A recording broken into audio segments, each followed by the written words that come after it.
What's up, guys? Welcome back to the channel. And today I want to talk about Everton. And I know they're not the most talked about team in the Premier League. Everybody likes to talk about the Big Six. And I'm not even an Everton fan, but I've watched every one of their Premier League matches, all 90 minutes. I've watched every single game. And they are a really exciting team to watch. If you guys don't watch Everton regularly, I really would want you to try to tune into one match at least, because I promise you, they're actually one of the more exciting teams to watch. Even though I think they do have their flaws within their team and within their system, I think because of the energy they bring, especially when they're at home at the Hill Dickinson Stadium, their new stadium, they bring so much energy to the game, and the fans do a great job of elevating the atmosphere. It makes the whole game exciting to watch. And I think Everton have a lot of positives. I do think they have a few negatives and like glaring negatives, but I think the positives outweigh them. The first thing I want to say about Everton is that they're having a great season. They're having a great start to the season. They're proving difficult to beat, and that is the first step. For any team that's not in the Big Six, you want to be difficult to beat. That's the first thing you want to do, and Everton are doing that. Now, next thing I want to do is highlight some areas that Everton can definitely improve on, and anybody who watches them knows what I'm about to say, is that they need a 9. They need a 9 so bad. They're at their striker position, it's either Barry or Beto, and both of them are probably, they've got to be two of the lowest tier strikers in the league, in my opinion, at this point I'm making this video. And this is no slight on them, per se. You're in the Premier League, it's already hard enough to get here, but I do think Everton, to take that next step to, be a consistent challenger for a European spot, which is 8th place, 7th place, I think they need to improve on that position massively. Or those two players just need to improve, really. The next thing I want to say about Everton is that though they are difficult to beat, they do oftentimes show a mental lapse that can get them in some really sticky situations. Whether it's from the center backs or from the center defensive mids, I think those two areas are a bit of a risk for them. But remember, they're not a Big Six club, so they're gonna have some. You have to have some give or take in the Prem, and I think those areas are pretty. Sometimes can be risky in a match for them. But more or less, Everton are a sound team.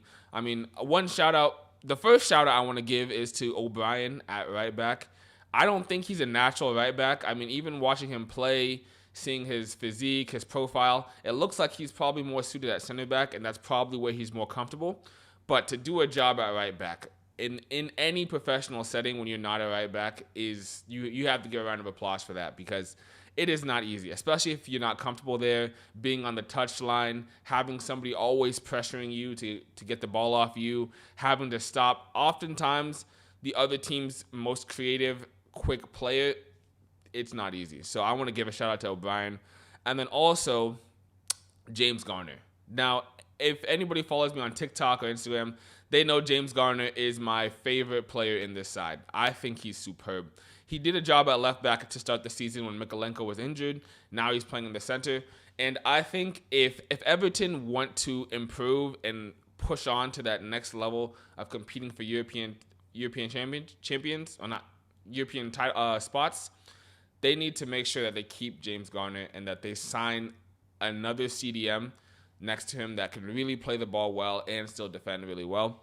But James Garner is superb. He's gotten goals, he's gotten assists, he gets stuck in. He is a very, very good, in my opinion, he can play box-to-box midfielder. I think he has a good enough strike on him personally. I don't think having him as a CDM is necessarily going to get the most out of his abilities. Maybe you can play 2 CDMs, but just have him push a little bit higher in some cases. But I just think his ball striking and his crossing ability, you really want to get him a little bit further than just holding him back. Even though he can get stuck into the challenge and he can defend really well, he can read plays. You saw him at left back, he was superb, especially against Leeds. But yeah, James Garner, I can rave about him all the time. Hopefully he gets an England call-up soon. I think James Garner and Adam Wharton, I think those two right there, I think they're really pushing. Adam Wharton's already been called up. He should have been called up this time. But James Garner is next, and I think he's right there. Next, I want to talk about the 3 behind the striker. Dibbling, Ndiaye, and Grealish. Now, normally it's Kieran Dewsbury-Hall, Ndiaye, and Grealish, with KDH playing at the 10, Ndiaye playing on the right, and Grealish on the left. Now, in my opinion, last season, Ndai was Everton's best attacker. I mean, he was probably their best player unless you want to put like Branthwaite there. I don't think they're getting the best out of Ndai off the right. And I even watched the games. He doesn't look as comfortable and as electric as he did off the left. And in my opinion, I feel like it was a disservice to just push him out to the right just because you got Grealish. I think Ndai has shown enough to where he can definitely lock down a position and not just be shoehorned to the other side. And I know it's just because Grealish really can't play on the right. Like you guys know Grealish's game. It is not anywhere near anything that you can play on the right. It's not possible. But I just think I don't want to say it's disrespectful just to push him out there, but I do think Ndai is more of a player than you can just say, you know what, we got a new player in Grealish, we're gonna push you out to the other side, and it's just not his favorite position. I mean, they tried him in the 10 this week, and he didn't look that comfortable. But I think it's not so much that he didn't look comfortable. I just think Barry ahead of him just was not helping. I mean, honestly, I truly believe that if they fix that 9 position, Ndai at the 10 could definitely work. But yeah, him off the right has not been working. And then Dibbling this weekend. Dibbling was kind of harsh to get subbed out at the halftime, because I really just think a lot of Everton's problems this weekend was just the 9. It was abysmal. But Dibbling is a quality player. He's very young, so I mean, you can manage his minutes. He's probably not gonna throw a fuss as much. And then Grealish, the guy everybody's talking about, looks to be revived. And I understand he's getting assists and he's getting some goals. Well, he just got his first goal, so not some goals. But I think he has 4 assists already.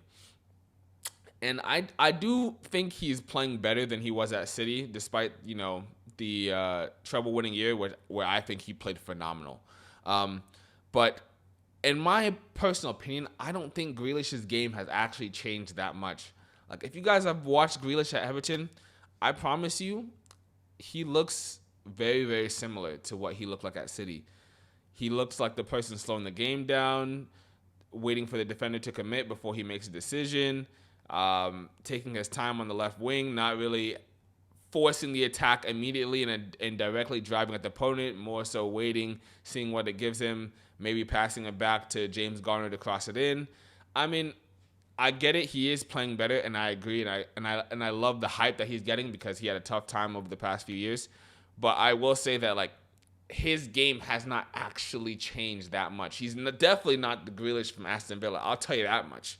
That's definitely, put that to the side. Anybody who thinks that Grealish is coming back, he's not playing like that. But he's playing better. I will say that. Definitely, he's playing better, and he's getting more opportunities because Ndai on the right is just not giving much over there. So Everton are very left side heavy at the moment, and so that's benefiting Grealish a lot. He gets a lot of opportunities. If he gets the ball 10 times, he can do something 4 of those times, which is a win for a winger. That's not bad for a winger if you can get 40% success when you get the ball.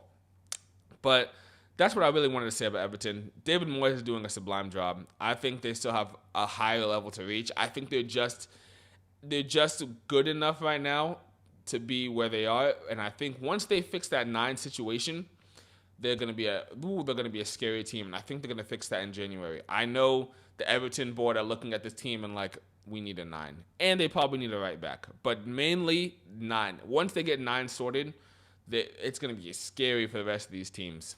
But let me know what you guys think about Everton. I know not many people watch them, but please tune into at least one match, and I promise you're gonna be like, man, I should have been watching them all season. So thank you guys for tuning into the video. I'm going to try to make a little bit more videos on different clubs.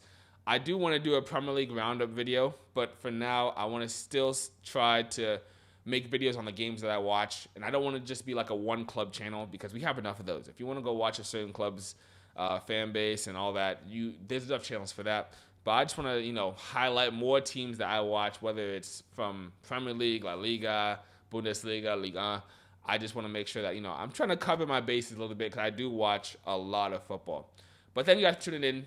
Tune in next time.